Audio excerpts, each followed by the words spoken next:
wound up studying shamanism from India, shamanism from Tibet, shamanism from South America, from Mexico, and all of these things. This is what the background was.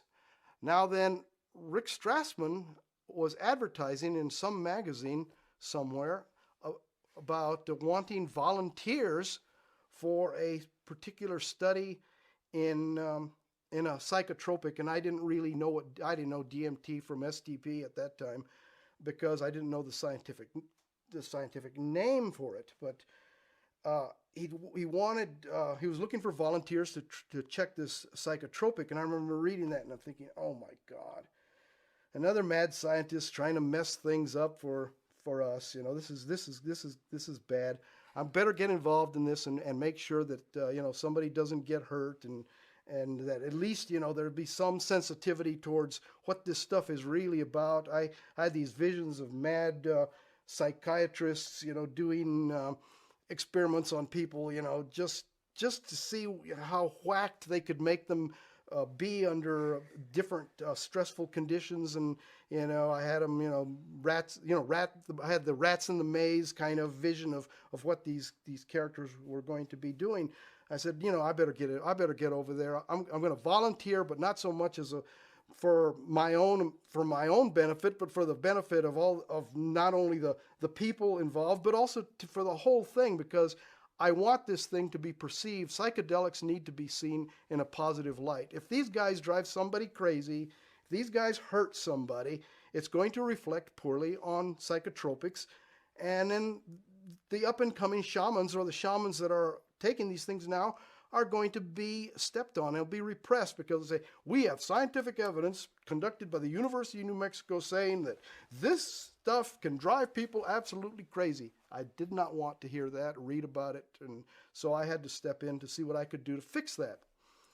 Well, after the interview with Dr. Strassman and finding out that actually Dr. Strassman was more sensitive to that kind of thing, and his experiments actually were thinly veiled spiritual experiments, and not so much, yes, he had to throw a cover of research onto it, but he himself was a very spiritually curious person. So I realized, okay, this is really good. This is not going to be so bad after all, and I can relax my watchdog attitude a little bit on this one. But I'd already volunteered, and now my curiosity side sort of came to say, well, gee, let's see what this thing can do for me. And that's how I got into the DMT study. The substance goes into the body. This is the high dose now. And there is a rush that is absolutely indescribable, because the sound level in your head increases by a magnitude of which is almost indescribable. You get the sound of rushing water. You get the sound of a high-pitch whine, all simultaneously. You think that even in a white noise environment, you wouldn't be able to discern a high-pitched sound, but sure enough, there's a high-pitched sound there too, and it's very, very discernible. And then the trip, I guess it is a very apt term in this case. The trip starts happening. You start moving consciously in space and time, because things start coming at you, like in the Star Trek thing when they go into hyperdrive, or whatever it's called, warp speed, and things suddenly start coming by at a very, very high velocity.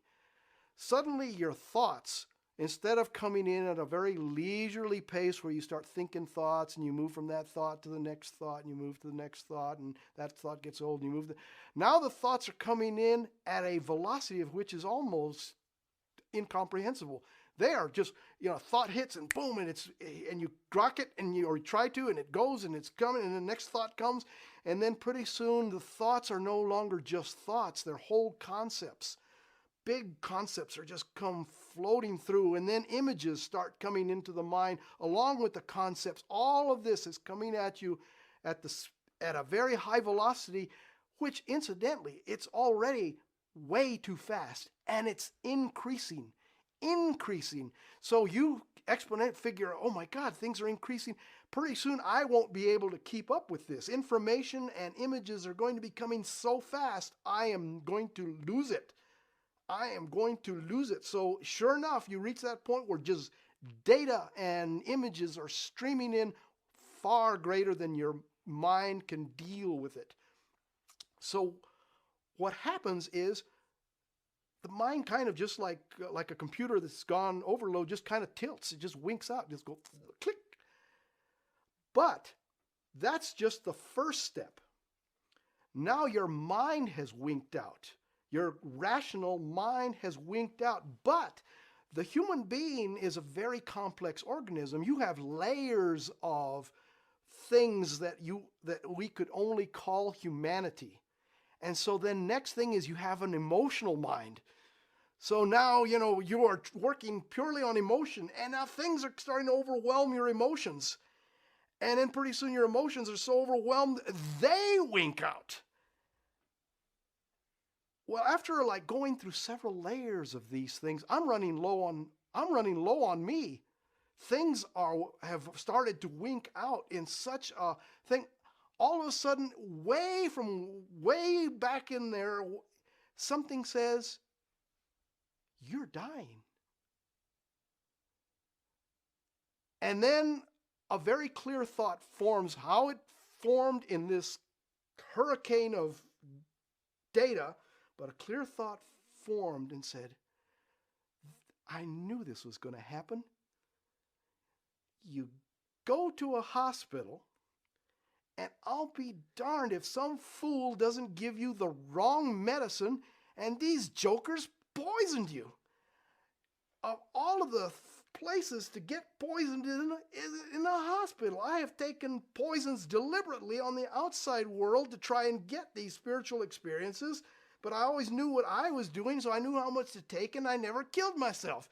These crazy doctors, they screwed up and give me the wrong medicine and killed me. Of all the ironic situations to be killed in a hospital by doctors in an experiment to try and delve into, the deeper realms of the human mind. What a fitting situation. Says, okay, well, let's die. Sure enough, more and more layers of my humanity start peeling off. Finally, the last layer, and I can't even describe what it is, but you have, at some reaches way in there, there is like the last layer of that which defines you as a human being, and it goes click. You are no longer a human being. In fact, you're no longer anything you can identify. You don't know if you're animal, vegetable, mineral, or what. But you are certain of one thing. You are not a human being anymore. Everything that you understood to be human, emotions, thoughts, feelings, consciousness, all of this fell off sequentially, just from the higher order to the lower, all the way to the lowest order thing. All of them have fell off. So now you only have something that mystics have tried to describe forever. That consciousness, that spark that is your own identity. And it's not even an identity. It is just a consciousness, an awareness. All you know is that you are. You don't know what you are. You don't know where you are. You don't know, but you exist. You are existence in isolation. You exist. Now this is why I preface with the puzzle pattern door. In the process of this trip, this meteor-like trip through the infinite space of the interior consciousness is up pops the picture puzzle pattern door. And I'm now whizzing through this sucker like if it was nothing. I'm flying through it. But now I know what the picture puzzle pattern door is. The picture puzzle pattern door is the farthest reaches of your humanity. This is the doorway into what defines you as a human being.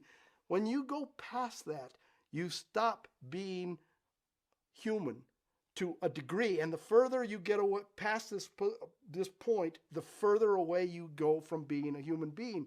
But right here, this picture puzzle pattern door is everything. It's everything. It's what defines you as a human being. This picture puzzle pattern door is you. You get this, I had been confronting myself and seeing myself, and I said, oh, this is me. And I kept wanting to go past me, unknowingly wanting to go past me. Because I thought it was something to go beyond. Well, you certainly can go beyond it, but I didn't understand exactly what going beyond this meant. What it meant was you had to die this identity, this whole thing was an identity, and you had to sail past it. Or you can sail past this. But the cost is high. The cost, because if they could have seen, but of course the physiology was not able to keep up with what's going on. If it would have been possible to have reacted to this, tears would have been pouring out of my eyes. I was mourning. I was crying at the loss of my humanity. I had been a human being so long, and here I was losing my humanness, and I wept every time one more layer peeled off. It was agony. It was pure agony. I was dying as a human being, and I wanted so bad to be a human being. I mean, I didn't realize how good being a human being was until I started to lose being a human being. And you have no idea that this is not going to be permanent. Because for all you know this is permanent. I will never be a human being again.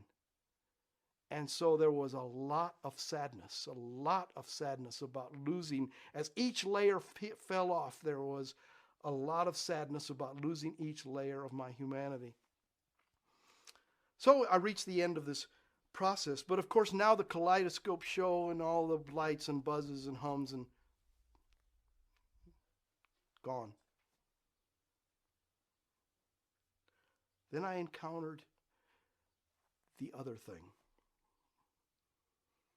They say that out there is a intelligence or a consciousness or something that is called the Creator. And most people will never come in contact with the Creator. And especially after what I've described to get there, they probably won't want to. It's not a very pleasant trip. But you encounter the Creator, except, again, nothing is the way you read about it in the comic books that are the mystical writings. The Creator is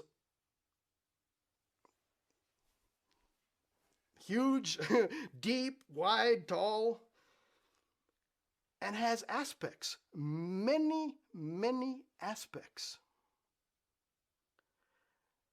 This spark of consciousness that I was left with, awareness, at some point intercepts with this thing, and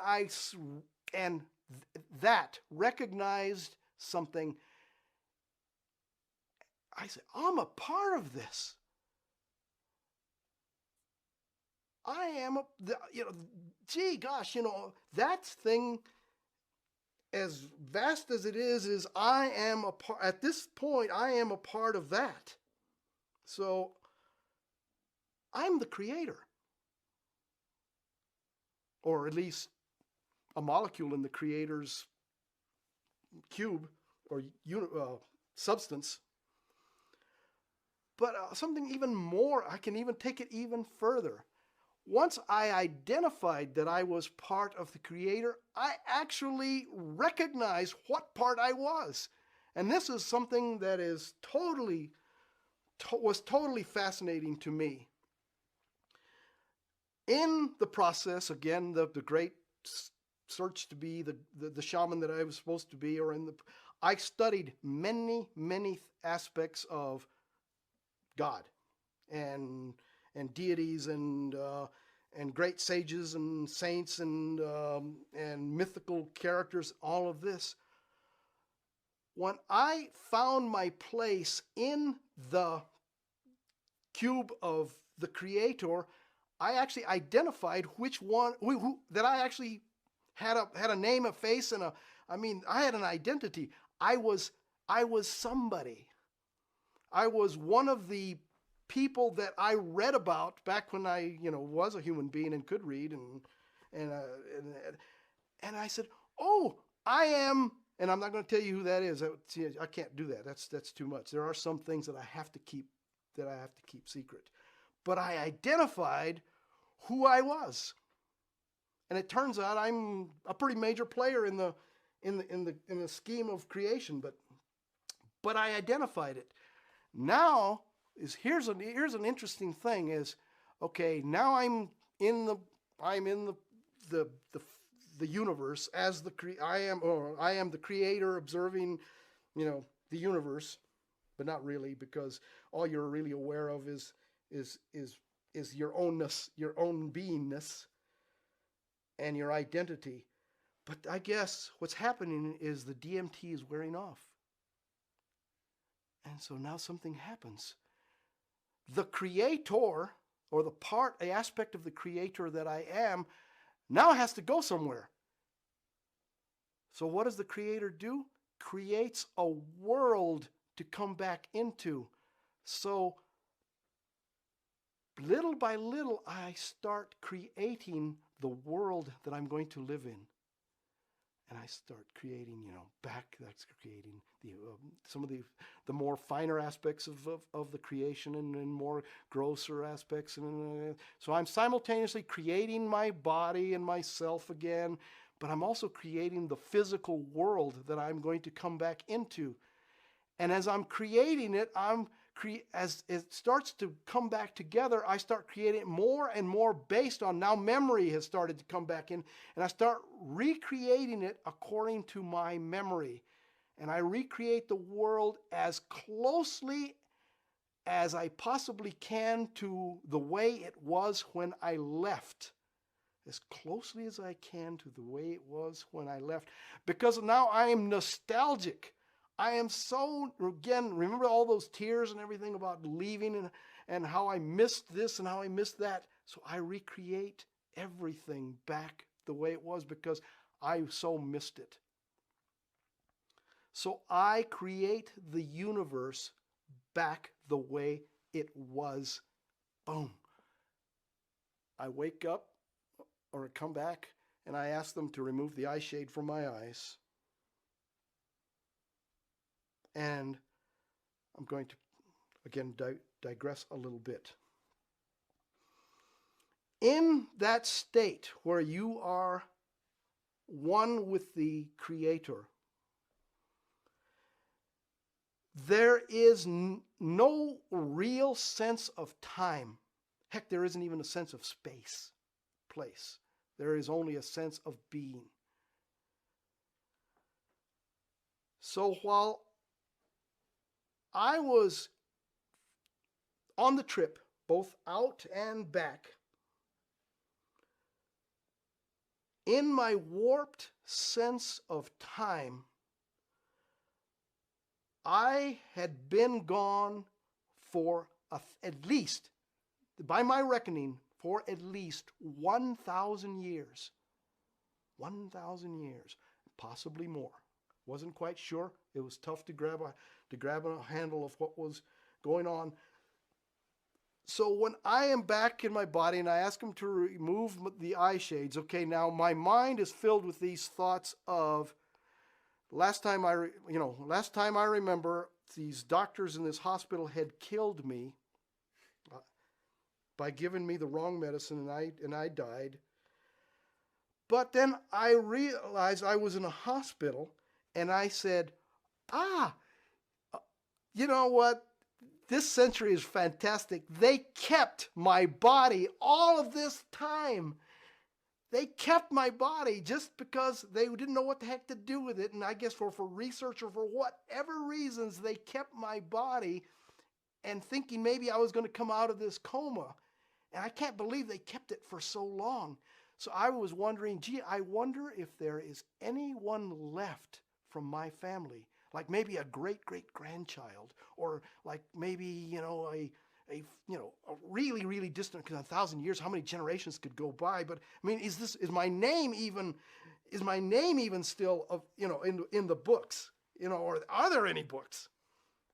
So Laura removes the eye shades, and I ask, not really with my eyes open quite yet, I ask, how long was I gone?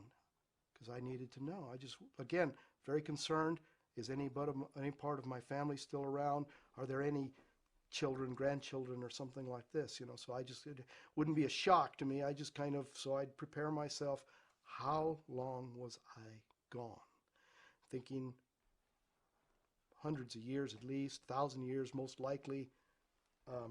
Could be worse. And Rick chimes in like 15 minutes.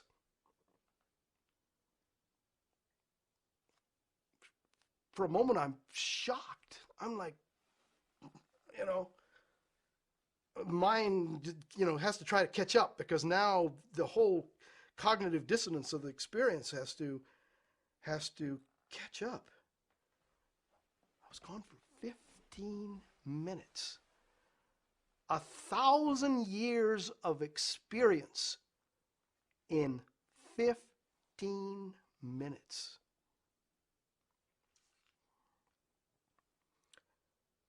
Well, to say the least, it was profound.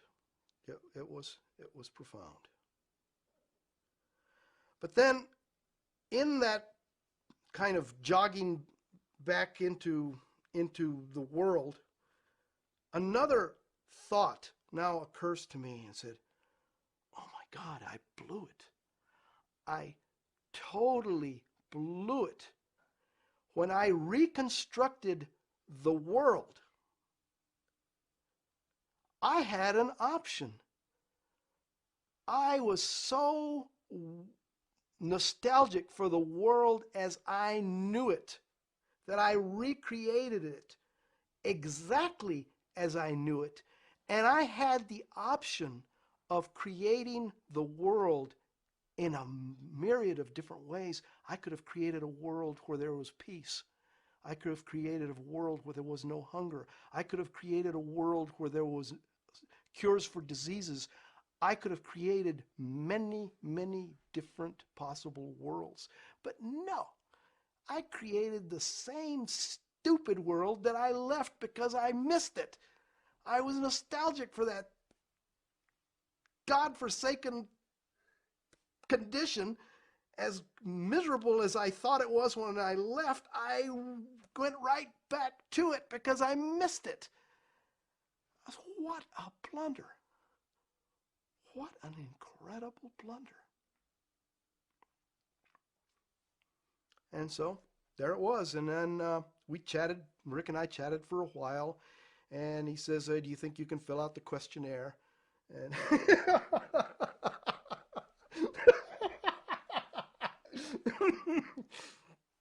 so I fill out the questionnaire and hand it back to him. And we start chatting about when the next session was going to be.